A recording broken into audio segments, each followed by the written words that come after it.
Shalom sahabat Petra yang terkasih dalam Kristus. Sudahkah kita bersyukur untuk hari ini? Pada embun pagi hari ini, Rabu 20 Desember 2023, kita bersama membuka hari dengan sapaan Sabda Tuhan. Bersama saya, Pendeta Nugraheni Siwi Rumanti dari GKJ Ambarukmo.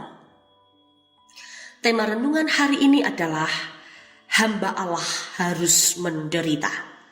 Bacaan dari Markus 9 ayat 9 sampai 13. Mari kita siapkan hati dengan merendahkan diri di hadapan Tuhan. Bersama kita berdoa. Allah Bapa kami yang bertahta di kerajaan surga, kami bersyukur atas hari baru pemberian-Mu ini.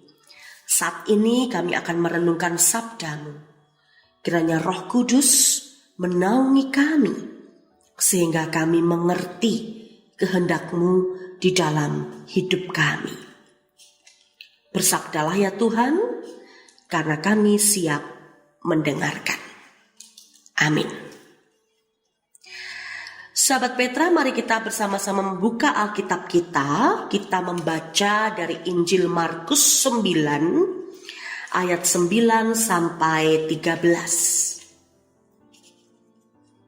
Markus 9 ayat 9 sampai 13. Pada waktu mereka turun dari gunung itu, Yesus berpesan kepada mereka supaya mereka jangan menceritakan kepada seorang pun apa yang telah mereka lihat itu, sebelum Anak Manusia bangkit dari antara orang mati.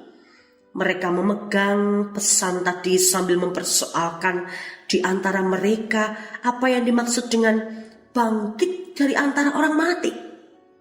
Lalu mereka bertanya kepadanya, mengapa ahli-ahli Taurat berkata bahwa Elia harus datang dahulu? Jawab Yesus, memang Elia akan datang dahulu dan memulihkan segala sesuatu. Hanya bagaimanakah dengan yang ada tertulis mengenai Anak Manusia, bahwa ia akan banyak menderita dan akan dihinakan. Tetapi aku berkata kepadamu, memang Elia sudah datang dan orang memperlakukan dia menurut kehendak mereka, sesuai dengan yang ada tertulis tentang dia. Sahabat Petra, bulan Desember menjadi bulan yang sering dinantikan oleh kaum Kristiani. Karena ada hari Natal. Ya, setiap 25 Desember kita pasti merayakan Natal. Yang mengingatkan kita tentang kelahiran Sang Juru Selamat dunia, yaitu Tuhan Yesus Kristus. Tentu, jika mengikuti kalender gerejawi, kita juga akan dihantarkan terlebih dahulu dengan masa Advent, yakni masa penantian akan datangnya Sang Mesias. Suasana yang dibangun adalah sukacita, penuh pengharapan, dan rasa syukur.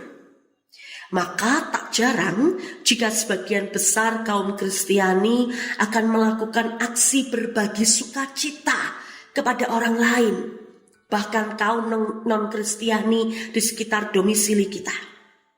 Tentu dengan sebuah tujuan dan niat baik bahwa sukacita kita itu harus juga dibagikan dan dirasakan oleh sesama kita.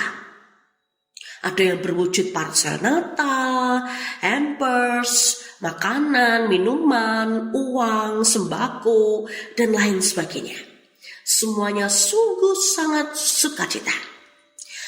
Namun sayangnya, ada juga loh kaum tertentu yang dengan sengaja menolak berbagi kasih ini. Mengapa? Karena mereka menganggap kita mau melakukan aksi kristenisasi pada mereka yang sudah memeluk agama lain. Bahkan ada yang masih mempunyai pemikiran bahwa jika mereka menerima saja pemberian kita, maka hal itu akan membuat mereka menjadi Kristen. Wow, apakah benar demikian?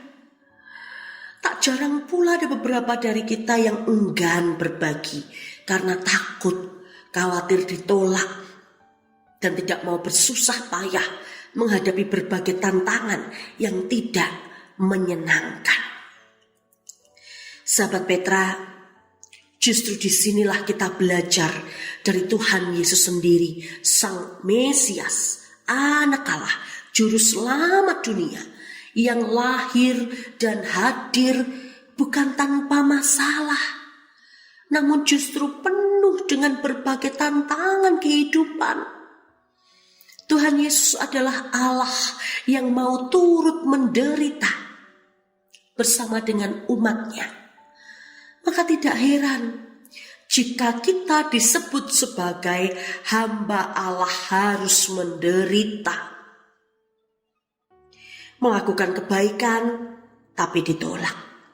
Melakukan pelayanan semaksimal mungkin tapi tidak dianggap atau diapresiasi. Adanya malah caci maki, dirasani kalau orang Jogja bilang gitu ya. Melakukan penggalangan dana buat gereja loh. Malah dikira mengambil keuntungan. Ya, serba sulit, serba rumit. Karena masih ada banyak orang yang berpikiran sempit. Sebenarnya, jika kita melihat lebih dalam lagi, segala penderitaan yang kita alami itu tidak sebanding dengan penderitaan yang dialami oleh para hamba Allah. Seperti Bu Maria saat mengandung bayi Yesus. Wow, dia masih perawan, tetapi dia harus menghadapi tantangan yang sama seperti konteks sekarang, tidak mudah. Pak Yusuf, meskipun dia bukan ayah biologi Yesus, tetapi dia juga tidak mudahnya untuk menerima tunangannya hamil bukan bersama dengan dia. Yohanes Pembaptis, sepupu Yesus, anak Imam Zakaria dan Bu Elizabeth. Dia melakukan banyak hal, bahkan dia berseru-seru di padang gurun agar semua orang itu percaya dan bertobat. Tetapi akhirnya di akhir hidup dia harus dipenggal mati. Bahkan semuanya ini tertuju pada Yesus Kristus. Tidak pernah sebanding dengan penderitaan yang dialami dengan Yesus. Yesus sendiri rela mengorbankan nyawanya demi menebus dosa kita. Bahkan di dalam ayat yang kita baca tadi, Yesus sendiri mengatakan, ada tertulis mengenai anak manusia bahwa ia akan banyak menderita dan akan dihinakan. Orang benar saja dianiaya hingga menderita. Lalu bagaimana dengan orang yang hidupnya tidak benar?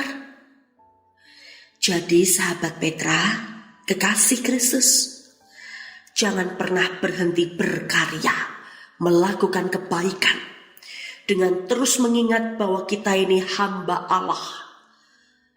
Bahkan hamba Allah yang harus menderita, karena Kristus sendiri menderita bersama dengan kita. Masih ingat lagu ini? Mata Tuhan melihat apa yang kita perbuat, apa yang baik, apa yang jahat. Oleh sebab itulah jangan berbuat jahat. Ingat Tuhan melihat. Amin. Mari kita berdoa. Allah Bapa, kami bersyukur atas firman-Mu. Mampukan kami untuk tetap berbuat kebaikan, berbagi kasih bersama, dan tetap berkarya bagi Tuhan dan sesama kami, agar apa yang kami lakukan sungguh-sungguh menjadi berkat bagi banyak orang. Terima kasih ya Tuhan, di dalam nama Tuhan Yesus Kristus kami berdoa. Amin.